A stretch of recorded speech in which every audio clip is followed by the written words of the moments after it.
एक भिखारी रोज तुम्हारे सामने बैठा भीख मांगता है। मैले कुचैले कपड़े, जंग लगा कटोरा, सिर झुकाए चुपचाप बैठा रहता है। तुम उसे देखकर नजरअंदाज कर देते हो, लेकिन तुम्हें अंदाजा भी नहीं कि वो हर दिन जो पैसे इकट्ठा करता है उससे कुछ ऐसा कर रहा है जो पूरी दुनिया में मिसाल बन जाएगा।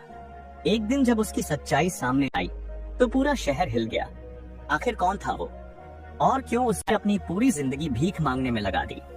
तो आखिर सच क्या था? आइए जानते हैं इस भिखारी की अनसुनी कहानी। शहर के सबसे व्यस्त चौराहे पर एक पुराने मंदिर के बाहर फकीरा नाम का एक भिखारी हर सुबह अपनी जगह पर आकर बैठ जाता था। मैले कुचैले कपड़े, बढ़ी हुई दाढ़ी, बिखरे बाल और हाथ में एक जंग लगा कटोरा। लोग उसे बस एक आम भिखारी समझकर नजरअंदाज कर देते थे। कुछ सिक्के डाल देते, कुछ हिकारत से देखते तो कुछ तंज कसते। अरे, जब काम करने की उम्र है तो भीख क्यों मांगता है? लेकिन फकीरा चुप रहता। उसने कभी किसी से कुछ नहीं मांगा।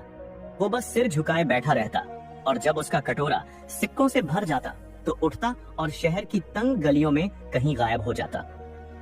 शहर के लोगों को उसकी इस हरकत से कोई फर्क नहीं पड़ता था, लेकिन रघु, जो एक 12 साल का गरीब लड़का था, उसे यह सब अजीब लगा। रघु खुद स्कूल नहीं जा पाता था, इसलिए कचरे में से काम की चीजें इकट्ठा कर बेचता था। एक दिन जब फकीरा सिक्के लेकर उठा तो रघु ने चुपचाप उसका पीछा किया। फकीरा संकरी गलियों से होकर एक पुराने जर्जर मकान में पहुंचा। रघु ने खिड़की से झांककर अंदर देखा तो उसकी आंखें फटी की फटी रह गईं। अंदर करीब 60 से 70 बच्चे पढ़ाई कर रहे थे। उनके कपड़े फटे पुराने थे, लेकिन उनके चेहरे पर खुशी थी। उनके पास किताबें, स्लेट और कुछ लकड़ी की कुर्सियां और टेबल रखी थीं।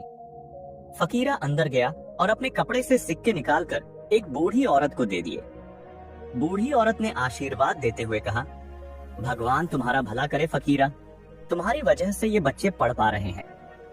फकीरा मुस्कुराया और बोला, बस इन्हें पढ़ाते रहो अम्मा, यही मेरे लिए सबसे बड़ा आशीर्वाद है। रघु ये सब देखकर हैरान था।